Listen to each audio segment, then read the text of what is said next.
Good morning dear students. आज के video में मैं एक और स्पॉटिंग का टॉपिक लेकर के आपके सामने हाजिर हूँ और इसका नाम है जेरोफिटिक एंड एक्वेटिक एडाप्टेशन।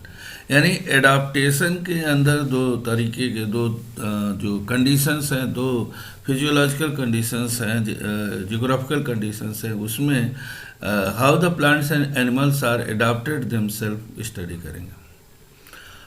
मैं एक चीज आप यू वेल नो कि जाड़ों में और गर्मी में हमें भी जो है परिस्थितियों के साथ अडाप्ट करना पड़ता है। गर्मी में हम हल्के कपड़े पहनते हैं, ज़्यादातर एसी फैन कूलर की सहायता लेते हैं, but these things are wasteless in the winter. क्योंकि विंटर में हमको क्या चाहिए, हमको we have to save from the cold.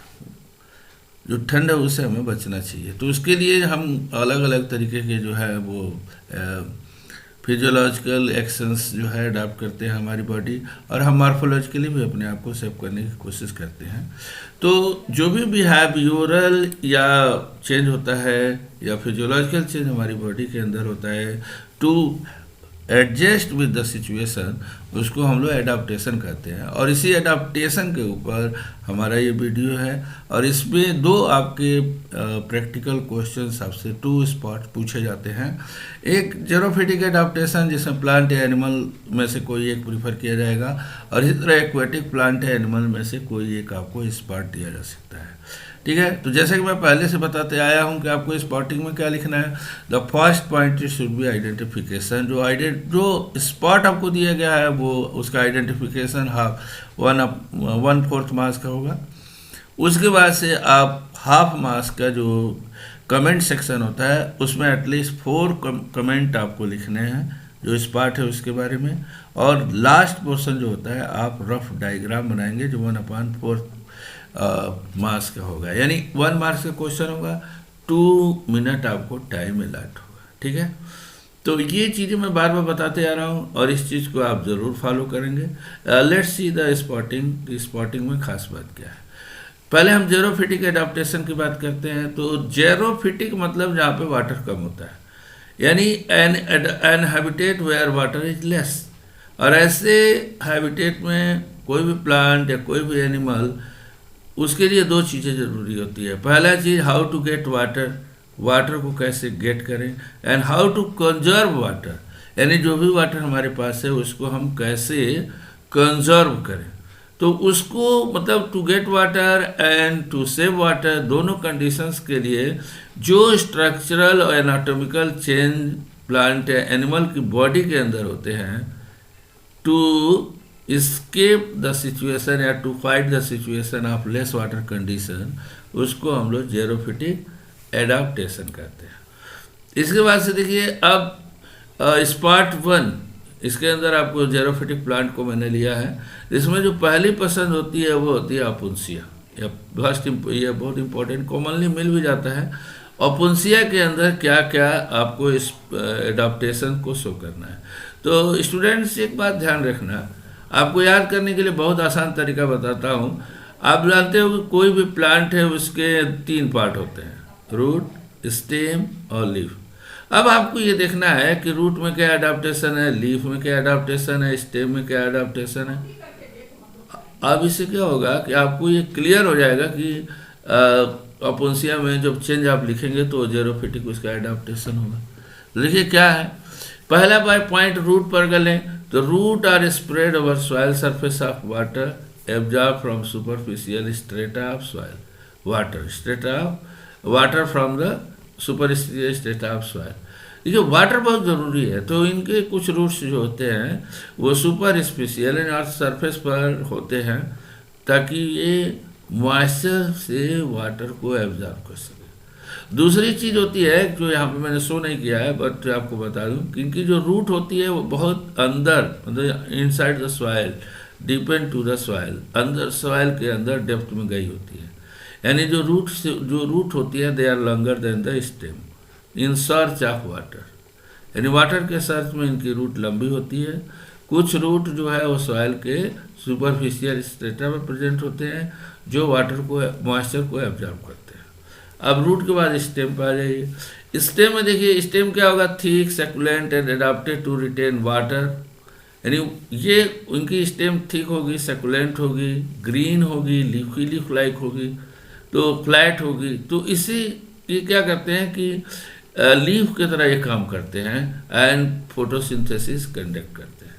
Leaf क्या होंगे, फ्लैट होंगे, ग्रीन होंगे, थिक होंगे, सैकुलेंट होंगे and just like the leaf and perform the function of leaf also. हालांकि ये स्टेम है but perform the function of leaf. तीसरा इंपॉर्टेंट पॉइंट क्या है, इनके जो लीव्स होते हैं, आप यू कैन सी फ्रेंड्स यहाँ देख सकते हो कि लीव्स स्पाइनी स्पाइनी सरफेस बना रहे हैं। और स्पाइनी का मतलब क्या होगा कि जो कांटे बन जाएंगे to check the loss of water, यानी ट्रांसपिरेशन में जो वाटर का लॉस होता है उसको रोकने के लिए leaves are converted into spiny leaves. ठीक है, तो ये कुछ कैरेक्टर है अपुंसिया के जो आप लिख सकते हैं, रफ डायग्राम बना देंगे, आपका स्पॉटिंग कंप्लीट हो जाएगा। नेक्स्ट जेरोफिटिक प्लांट है कैक्टाई, यानी स्पॉटिंग इन दोनों में से कोई एक ही मिलेगा।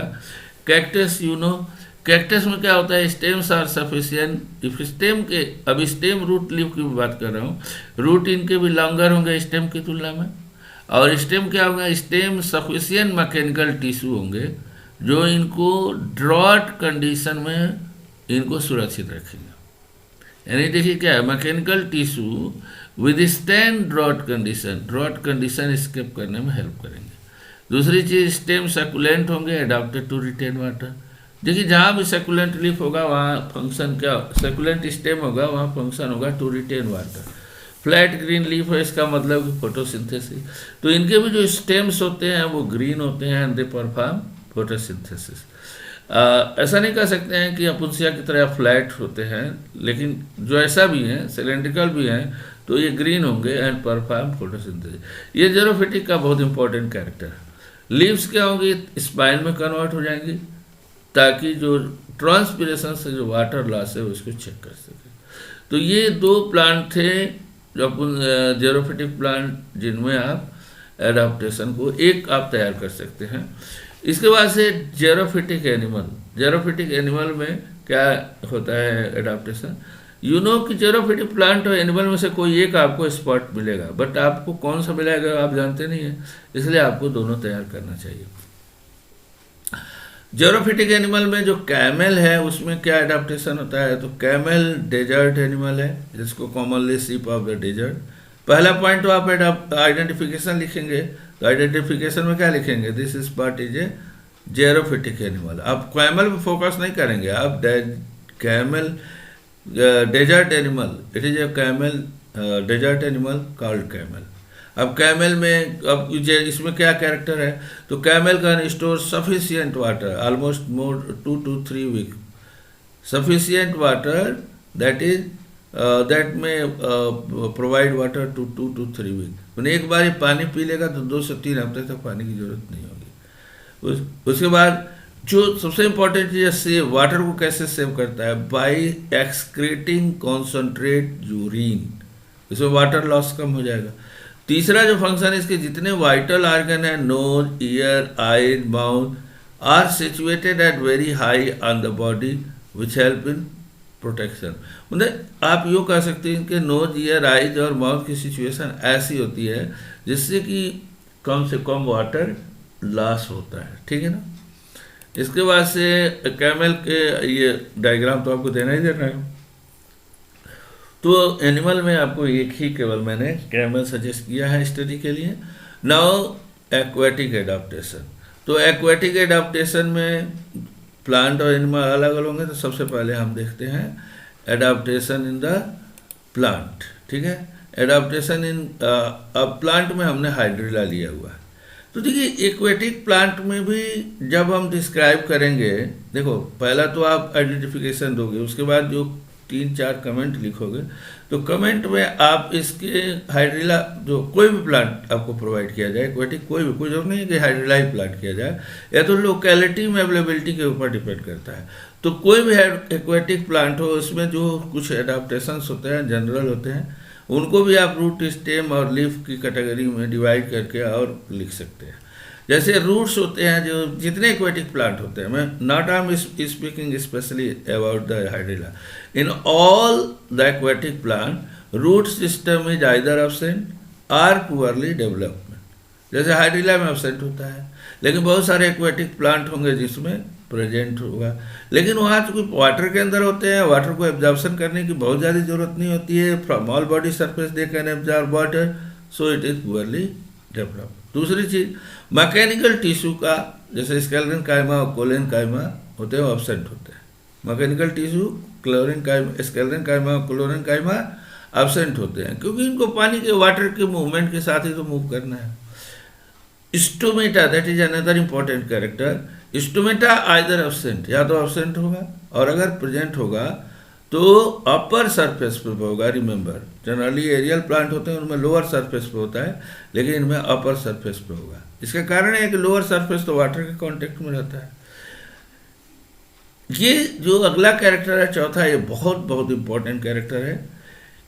इनका जो पैरेंकाइमेटस है उनके अंदर एयर भर जाती है, और तब हम एरेनकाइमा कहते हैं, यानी एरेनकाइमा प्रेजेंट होता है स्टेम में। और इसका काम क्या है? इट मेंटेन द बायंसी, यानी पानी में फ्लोट करने में हेल्प करता है। अगला है conducting tissues are poorly develop. Conducting tissue की जरूरत ही नहीं है, तो इसलिए पुअरली डेवलप होते हैं। तो these are some aquatic adaptation in the plant, ठीक है। इसके बाद से हम आ जाते हैं एडाप्टेशन इन एक्वेटिक एनिमल। ये एक हाइड्रिला प्लांट है, इसमें जो है लीव्स है, नोट्स, इंटरनोट्स, ये सब है। यहाँ पर आप देख सकते हैं aquatic adaptation in aquatic animal. फिर मैं एक बार बात कहना चाहूँगा, मैं फिश को लेके आपको बता रहा हूँ, but you have to remember, आपको फिश पर फोकस नहीं करना, आपको एक्वेटिक एडाप्टेशन पर फोकस करना है, क्योंकि कोई भी अदर एनिमल, एक्वेटिक एनिमल आपको दिया जा सकता है, ठीक है ना। हमने फिश लेके एक्सप्लेन किया है, बट कोई भी आपको एक्वेटिक एनिमल दिया जा सकता है। तो कोई भी एक्वेटिक एनिमल हो, जनरली बॉडी स्ट्रीम लाइन होगी, नौकाकार होगी, यानी आगे से पतला, पीछे से पतला, बीच में चौड़ा होगा। इस तरह की बॉडी को हम लोग स्ट्रीम लाइन कहते हैं, ठीक है। Gills are present for respiration. इनमें रेस्पिरेशन गिल के द्वारा होता है। जितने एक्वेटिक एनिमल होते हैं mostly they respire through gill. Body is covered with dermal scales, body के ऊपर स्केल्स प्रेजेंट होती है, ठीक है। लेटरल लाइन जो सेंस है that is present for equilibrium, equilibrium के लिए इनमें लेटरल सेंस ऑर्गन्स होते हैं that maintain the equilibrium. Tail और फिन जो है इनके अंदर प्रेजेंट होते हैं। तो डियर स्टूडेंट, ये क्विज है, इसके अंदर कुछ एडाप्टेशंस आपको बता करके आपको ये बताने की कोशिश करेंगे कि what are the aquatic adaptation. तो होप आपको ये वीडियो अच्छा लगा होगा। आपके कमेंट हमें बताएंगे कि आपने इसको कितना पसंद किया। Thank you very much.